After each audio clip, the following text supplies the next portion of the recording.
In one of my crusades,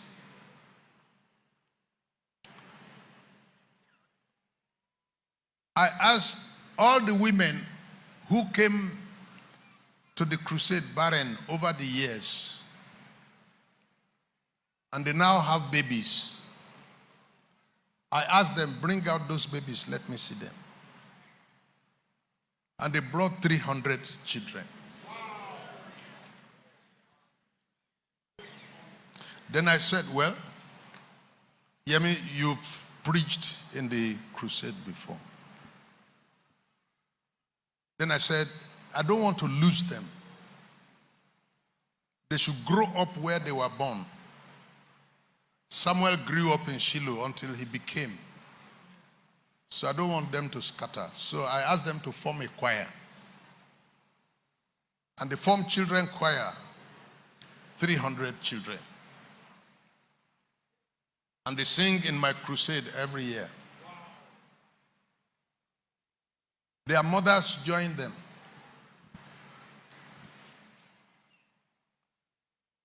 So I appointed a lady that is so talented in music to help me coordinate them.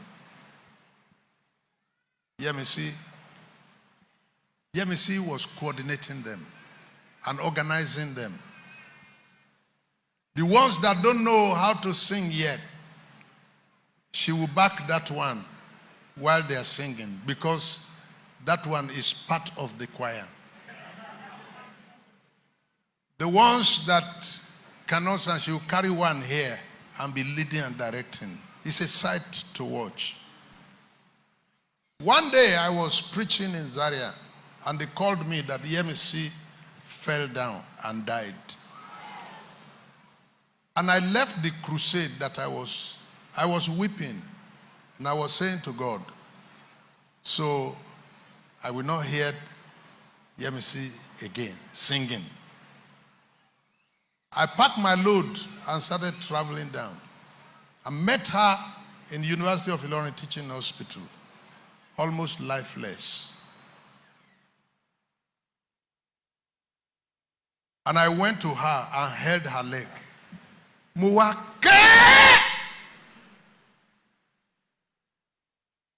Yemisi. Padà.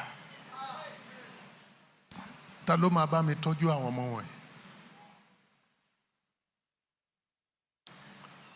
Then she opened her eyes.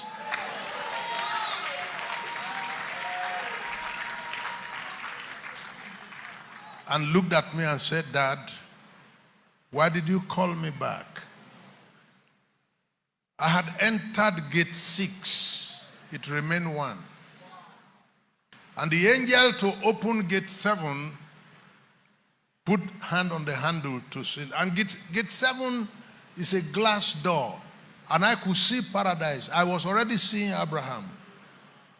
I was already seeing the angels in their choir and in their regal. And the angel put a hand on the handle to open it. I suddenly closed it back and said, go back. Your pastor has not released you. Bada. And then she looked back and saw me weeping. And I was saying to her, Yemisi níbo ló ń lọ? Ta ló máa bá mi tọ́jú àwọn ọmọ wọ̀nyí? Come back. She on her own removed the oxygen, removed the drip, all the gadgets attached to her. She removed it and got up, and we went home.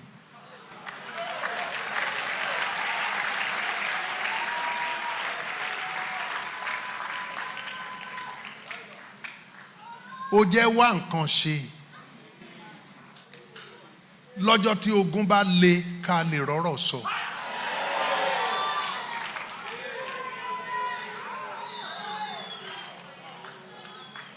Ṣé kí n tún sọ? Ó jẹ́ wá, má jókòó bó ṣe jókòó yìí. Don't sit down the way you sit down in church. Don't use God as if God is to be used. Serve Him. So that whenever there is problem, we will have something to say. I'm a ring console. And there are many of you, if anything happens, we don't have anything to say. And there are people we are praying for. Our time pray,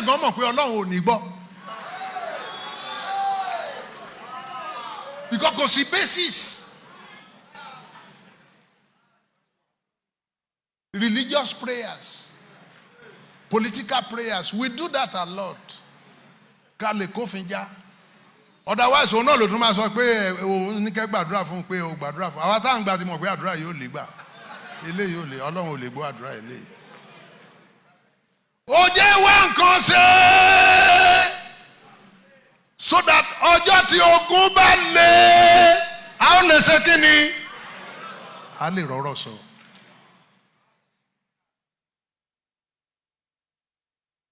One of the elders in John Higgins, is it Higgins? Higgins Tulsa fell inside a boiler and the boiler boiled him. Wọ́n wá gbé jáde jẹ̀tẹ̀jẹ̀tẹ̀. And Higgins was called that your elder fell into a boiler, but they rescued him, but he has been cooked. The Higgins came and grabbed him and held him and cried to God.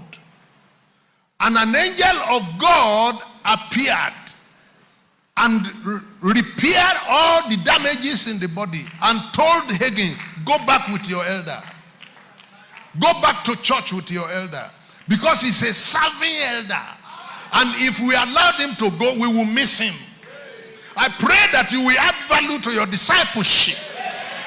Now, I'm a Puritan. I can talk about this for a long time. And I know most people these days are not really committed to God. They just want to come and enjoy our signs and wonders and go away. I am the one to tell you that it doesn't work like that. It doesn't. Work on yourself in church. Develop yourself. Develop your relationship with God. Don't make serving God a hit and run thing. Be there for real and let God know. Be there to be counted as one of the servants of God and one of the people serving God there. That's the way God wants it to happen. Don't become an abuser of God. I've seen that so many times. You know how many people we have prayed for and God did it, whether first minute or last minute, at least God did it. That's the last time I saw them. And everything God does for you, he does it to pull you nearer. Everything God does for you, he does it to pull you nearer. Why was Israel gathering manna on daily basis? God needed them to be looking up to him every day. He could have provided what they can gather in 1 week. He will not do that because they won't come back again. Whatever God is doing for you, he's deliberately doing it to develop a relationship. God doesn't want you to abuse his power, abuse his knowledge and wisdom and whatever he stands for. I live among Muslims. I work among Muslims all my life. Muslims, whenever God does something for them in the mosque, they become more Islamic. I know Muslims who don't even know where to face when they are doing prayer. But when God does something for them, if they secure a political appointment, they become more Islamic. They become more Muslim. But I've also seen Christians who benefited from several graces that God has given. They stopped coming to church. That's when they'll be going for meeting on Sunday. And sent to us, Pastor, nibinu ni adra yin lo gba. And very soon they return from Abuja and come to nothing. And you can't come back to me again. You have to develop your relationship with God in such a way that there will be areas of issues that have not been accomplished, which we can talk to him about to tell God that Oluwasemo pe o si ku lórí ọ̀rọ̀ ẹ̀. Kò tí ná ọjà yẹn tán, kò lè lọ nísìn. He can't go now. Let there be areas of issues between you and God. So that if the devil wants to take you away, You even have a reason to say, Lord, I've not finished my tenure. I'm still on duty. I'm still at work. Why and how and why not? That a person like Joshua will say to the son, son, because I'm still working. If you go and set, work cease. But I'm still working. I'm still serving. My work is not completed yet. Son, stand down over Gibeon. Don't set because I'm still working. You can give yourself time. You can give yourself time because you are not done yet. You can't close shop now.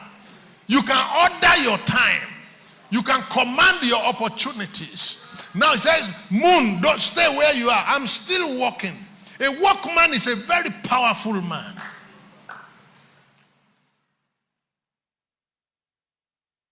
When Peter said he was going back to fishing, why did Christ not go and get another Peter and say, leave him, people? He went and stood by the sea still looking for him because he had only one Peter and he can't afford to lose him. With all the investment God has invested into your life, what has it come down to? With all the miracles and the benefits of grace you have received over the years, what has it come down to? There are last-minute interventions in people's life that were wasted.